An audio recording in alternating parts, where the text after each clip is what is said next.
اللہ تبارک و تعالیٰ اسے ایک ایسا نور عطا فرمائے گا جو اگلے جمعۃ المبارک تک اس کی حفاظت کرے گا اور رہنمائی فرمائے گا. سبحان اللہ. اور فرمایا اور اسے دجال کے فتنے سے وہ نور محفوظ رکھے گا. صحیح. بعض روایات میں یہ بھی ہے کہ سورۃ الکہف کی ابتدائی 10 آیات کی تلاوت کرنے والا دجال کے فتنے سے محفوظ رہے سبحان گا. اللہ. تو بنیادی طور پر یہ بات سمجھ لیجئے کہ اس کے لیے ایمان کے نور کی ضرورت ہے. صحیح. اگر ہم ایمان کا نور حاصل کریں گے تو یقینی طور پر قرب قیامت میں جو فتن کا دور ہے، جو دجال اور اس کے فتنے کا دور ہوگا، اللہ تبارک و تعالیٰ اس سے محفوظ فرمائے گا.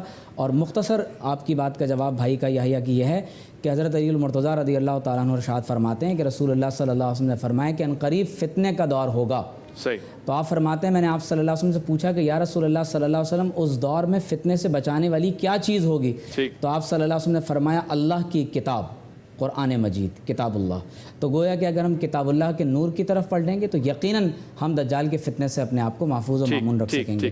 آپ نے کیونکہ احادیث کے بارے میں کہا ہے تو میں چاہوں گا کہ کچھ راویوں کے نام اور کتابوں کے نام آپ کے سامنے رکھوں، کیونکہ ہمارے ہاں بہت سے لوگ ایسے ہیں کہ جو ایک ماڈرنسٹ تھنکنگ کے ساتھ، ماڈرنسٹ اپروچ کے ساتھ جو ہے وہ لوگوں کو گمراہ کرنے کی کوشش کرتے ہیں اور باقاعدہ آپ صلی اللہ علیہ وسلم کی صحیح احادیث کا انکار کرتے ہیں، کہتے ہیں ایک فلسفی کردار ہے، اس کے سوا کچھ نہیں ہے. جی، اور ایک میٹافوریکل سینس میں کسی کی وجود کے آنے کا ذکر کیا گیا. اب آپ دیکھیے حضرت ابن مسعود رضی اللہ تعالیٰ عنہ سے روایات مروی ہیں کہ جنہیں حضرت امام احمد بن حنبل نے ابو داؤد میں، سنن ابی داؤد میں، امام ترمذی نے، ابن ماجہ نے روایت کیا. اچھا. حضرت ام سلمہ رضی اللہ تعالیٰ عنہا سے روایت مروی ہے کہ جسے ابو داؤد نے، ابن ماجہ نے اور حاکم نے المستدرک میں روایت کیا. حضرت علی بن ابی طالب رضی اللہ تعالیٰ عنہما سے روایت مروی ہیں، اسے امام احمد بن حنبل نے، امام ابو داؤد نے، ابن ماجہ نے روایت کیا. ابو سعید خدری رضی اللہ تعالیٰ عنہ سے مروی ہے، امام احمد بن حنبل، ابو داؤد، ترمذی، ابن ماجہ، ابو یعلا، حاکم نے مستدرک میں روایت کیا. اسی طرح حضرت ثوبان نے روایت کیا ہے کہ جو احمد بن حنبل نے، ابن ماجہ نے، حاکم نے مستدرک میں روایت کیا. حضرت قرہ بن ابی ایاس المزنی رضی اللہ تعالیٰ عنہ سے مروی ہے کہ جو مسند بزار میں، امام طبرانی نے الکبیر میں اور الاوسط میں اسے روایت کیا. حضرت عبداللہ بن حارث نے اسے یعنی روایت کیا ہے کہ جو امام ابن ماجہ نے اور طبرانی نے الاوسط میں اسے روایت کیا.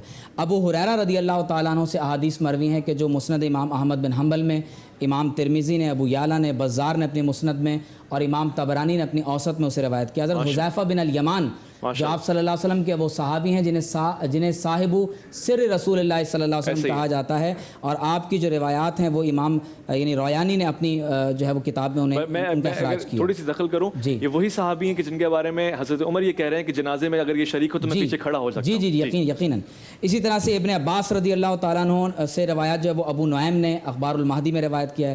جابر بن عبداللہ رضی اللہ تعالیٰ عنہ سے احادیث مروی ہیں جنہیں امام احمد بن حنبل، امام مسلم نے یعنی اپنی کتاب کے اندر روایت کیا ہے. حضرت عثمان رضی اللہ تعالیٰ عنہ سے مروی ہیں جو سنن دارقطنی کے اندر احادیث ہیں.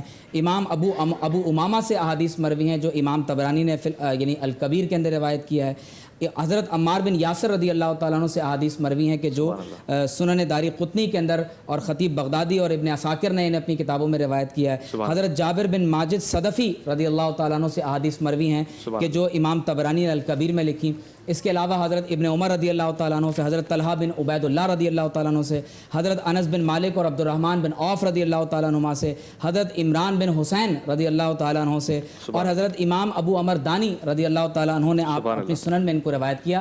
اس کے علاوہ میں آپ سے عرض کروں کہ جتنی اہل سنت کی معتبر کتب احادیث ہیں جنہیں الجامع کہا جاتا ہے، جن میں باقاعدہ یعنی کتاب الفتن، اشراط الساعہ سے متعلق احادیث کو روایت کیا گیا، باقاعدہ اس میں ابواب باندھے گئے، احادیث کو ذکر کیا گیا. اسی طرح سے اگر آپ امام ابن کثیر کی النہایہ فی الفتن والملاحم دیکھیں، امام نعیم بن حماد کی آپ الفتن دیکھیں، آپ امام جلال الدین سیوطی کی العرف الوردی فی اخبار المہدی دیکھیں جس وقت میرے ہاتھ میں بھی ہے.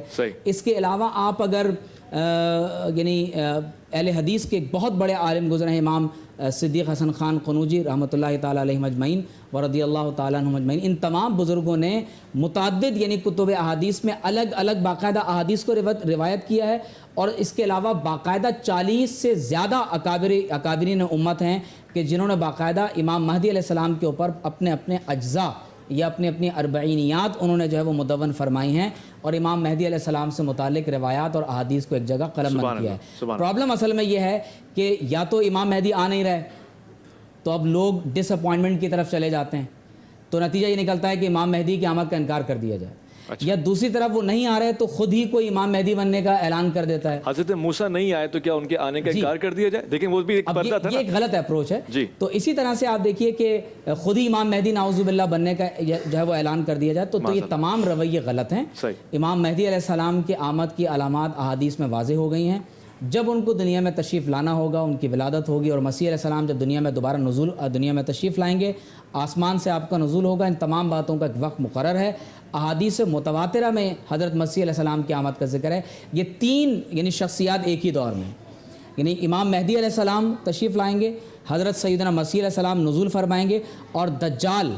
یہ تینوں یعنی جو آپ سمجھیں کہ امام مہدی علیہ السلام اور مسیح علیہ السلام اور دجال، یہ تینوں جو یعنی افراد ہیں یہ ایک ہی دور کے اندر ہوں گے اور مسیح علیہ السلام اسے قتل کریں گے. یہ نہیں ہو سکتا کہ امام مہدی آ گئے اور دجال نہیں آئے. صحیح. امام مہدی آ گئے اور مسیح علیہ السلام کا نزول نہیں ہوا. صحیح. اور کوئی شخص امام مہدی ہو اور جناب اس کی ولادت جو ہے وہ پنجاب کے کسی ضلع کے اندر ہو، یعنی اس کا نام جو ہے وہ نہ محمد ہو، نہ اس کی والدہ کا نام فاطمہ ہو، نہ وہ حسن سید ہو، اور وہ اپنے امام مہدی ہونے کا دعویٰ کر دے. ایک شخص نے تو یہاں تک کہا کہ جب اس نے اپنے امام مہدی ہونے کا دعویٰ کیا تو اس سے پوچھا گیا کہ تم تو نہ حسنی سید ہو، نہ تمہارا نام محمد ہے، تو کہا کہ کیا اللہ اس پر قادر نہیں ہے کہ مجھے جو ہے وہ امام مہدی بنا دے. تو نعوذ باللہ من ذالک، یہ تمام تر خرافات میں سے باتیں ہیں. امت کو چاہیے کہ ان غیر معتدل رویوں سے مجھے آپ کی ان دلائل سے ایک مہک آئی ہے، خوشبو، ایک امید میرے اندر اجاگر ہوئی ہے. وہ یہ کہ سب سے زیادہ مستند بات مجھے آپ کی شخصیت لگ رہی ہے. امت مسلمہ جڑ سکتی ہے آپ کی شخصیت کے اوپر. کیوں نہیں اپنے بچوں کو ہم پڑھا رہے کہ حضرت امام مہدی کو سمجھیے، معرفت حاصل کیجیے، وہ آپ کے امام ہیں، نائب ہیں، حاکم ہے. اس سلسلے میں ہمیں کتنی محنت کرنی چاہیے حضور؟ آپ سے سوال بھی ہے. اور کیا تمام ہی فرقوں میں اہل سنت تشیع میں برابر طور سے امام مہدی کے تصور کو اجاگر کیا جا رہا ہے؟ علامہ اقبال کا میں شعر آپ کی خدمت میں عرض کروں گا. بہرحال آپ خود بھی شاعر بھی ہیں اور شعر سے دوستی بھی ہے آپ کی. تو میں عرض کروں کہ علامہ اقبال نے شاعر فرمایا کہ دنیا کو ہے اس مہدی برحق کی ضرورت، دنیا کو ہے اس مہدی برحق کی ضرورت، ہو جس کی نگاہ زلزلہ عالم افکار. سبحان اللہ. تو یہ عقیدہ تو وہ ہے کہ جو تمام ہی بزرگان جانتے ہیں کہ روایات کے اندر اور صحیح احادیث کے اندر یہ بات متفق علیہ ہے کہ امام مہدی علیہ السلام تشریف لائیں گے. اب ظاہر سی بات ہے کہ جس طریقے سے جزیات میں بہت سارے معاملات کے اندر اختلاف ہوتا ہے، اس طریقے سے یہاں پر بھی جزئی معاملات کے اندر اختلاف ہے، لیکن جو عقیدہ مہدویت ہے اس کے اندر کوئی اختلاف نہیں ہے، اس کے اندر اجماع ہے. اور ظاہر سی بات ہے کہ جب انسان کو پتہ ہو کہ جب ایک اتنا بڑا رہنما آنے والا ہے، اتنا بڑا ہمارا قائد آنے والا ہے، ہدایت دینے والا آنے والا ہے، عدل و انصاف کرنے والا آنے والا ہے، تو اس کے تعلیمات کو، ان کی تعلیمات کو، ان کے انتظار کو اور ان کے راہ میں ہم جتنی کوشش کر سکیں اس کو اجاگر کرنا چاہیے. ایک اور بات کی طرف میں اشارہ کروں گا کہ کبھی کبھار علامات جو امام مہدی کے ظہور کی ہیں یا اسی طریقے سے قرب قیامت کی جو علامات ہیں، وہ چونکہ روایات کے ذریعے ہم تک پہنچی ہے اور روایات اس زمانے کے اندر نقل ہونا شروع ہو گئی تھی کہ جب نبی اکرم صلی اللہ علیہ وسلم اس دنیا سے وصال فرماتے ہیں. تو بعد کے جو حکمران ہیں کبھی کبھار انہوں نے اپنی حکومت کو سہارا دینے کے لیے کئی سارے افراد کو معین کیا تھا کہ وہ اس طرح سے روایات بیان کریں. تو بہت سارے لوگ تاریخ میں تقریباً آپ سمجھ لیجئے کہ آپ صلی اللہ علیہ وسلم کے وصال کے 100 سال کے بعد، 150 سال کے بعد کئی سارے حکمران ایک ساتھ ایک سلسلہ ایسا نظر آتا ہے کہ جس میں ان کے القابات امام مہدی کے القابات سے شباہت رکھتے ہیں. جی ایسا ہے. کبھی ان کا نام مستنصر آ جاتا ہے، کبھی ناصر آتا ہے، منتظر، اور اس طرح سے ملتے جلتے الفاظ وہ آتے ہیں. اور حتیٰ انہوں نے کئی اس طرح کے افراد بھی گزرے ہیں کہ جنہوں نے دعویٰ کیا ہے کہ جو میرا بیٹا ہے وہی مہدی ہے. اچھا. جو خود جب وہ جوان ہوئے انہوں نے بھی اسی طریقے سے بات کی کہ وہ مہدی ہے. اور بظاہر انہوں نے شروع کی جو اقتدار کا زمانہ تھا اس میں بہت زیادہ لوگوں کو آسانیاں دیں اور بہت نرم رویہ اختیار کیا، لیکن جب دیکھ لیا کہ لوگ اگر نرم رویوں کے ساتھ چلیں گے تو لوگ آہستہ آہستہ ان کے اوپر قابض ہو جائیں گے. تو پھر وہی جو اپنے اندر جابر اور ظالم صفت تھی اس کو آشکار کیا. تو کئی سارے افراد ایسے تھے کہ جنہوں نے اس زمانے کے اندر روایتوں کا سہارا لے کر بہت ساری کنٹرڈکشن باتیں پیش کر دی ہیں. جیسے مثال کے طور پر اگر اپنے آپ کو یہ ثابت کرنا ہے یا اپنے بیٹے کو ثابت کرنا ہے کہ وہ امام مہدی ہے، تو اپنے حالات کو دیکھتے ہوئے کہ فلاں جگہ سے جنگ ہوگی اور اس جنگ کا ہم مقابلہ کریں گے تو اس جنگ میں جو کامیاب ہوگا وہ امام مہدی ہوگا، تو اس میں ہم نے کامیابی حاصل کی لہٰذا ہم امام مہدی ہیں.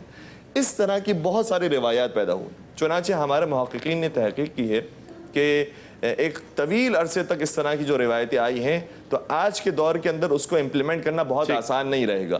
صرف چند گنی چنی علامات ہوئے ہیں جس کے طرف ڈاکٹر صاحب نے بھی اشارہ فرمایا کہ جیسے حضرت عیسیٰ علیہ السلام کا نزول ہے اور دجال کا خروج ہے، اسی طریقے سے دو چار اور باتیں بھی ہیں۔ اچھا، اس میں قیام یمانی ہے، اچھا، جو یمن سے قیام فرمائیں گے ان کا ذکر بھی ہے، جو امام مہدی کے سپورٹرز میں سے ہوں گے، اچھا، ان کے ساتھ دینے والے ناصرین میں سے ہوں گے، اور ان کے مقابلے میں خروج سفیانی ہے، جو اپنا نعرہ جو بلند کرے گا وہی جو پیغمبر اکرم کے زمانے کے اندر جس طریقے سے سفیانی فکر موجود تھی اور اس کو توڑا ہے اور پیغمبر نے اپنے قریب کرنے کی کوشش کی ہے، تو وہ دوبارہ سے جاگے گی اور دوبارہ اہل بیت رسول سے مقابلہ کرے گی اور ان سے جنگ کرے گی، اور وہ ساتھ دیں گے دجال کا۔ اچھا، جو سفیانی ہوگا وہ دجال کا ساتھ دے گا، جو یمانی ہوں گے وہ امام مہدی کا ساتھ دیں گے، اور بالآخر امام مہدی کے جو ناصرین ہیں وہ کامیاب ہوں گے، اور پھر زمین اس طریقے سے ظلم و جور سے ختم ہوگی اور عدل و انصاف سے بھری۔ زبردست۔ یہاں جہاں نیگیٹو فورسز ہیں وہاں خدا پازیٹیو فورسز کا بھی اہتمام کیے رکھا ہے، اور بہت ہی خوبصورت انداز سے کہ دونوں بیلنس رہے۔ آج کے دور میں بڑی خاص بات ہے، ہم یہ اس لیے ڈسکس کر رہے ہیں کہ آج ہمارے بچوں کو ضرورت ہے، جہاں اس کو ضرورت ہے کہ وہ نیگیٹو فورسز سے گھبراتا ہے، ڈرتا ہے، وہاں وہ پازیٹیو فورسز کو دیکھ کے پر امید رہتا ہے۔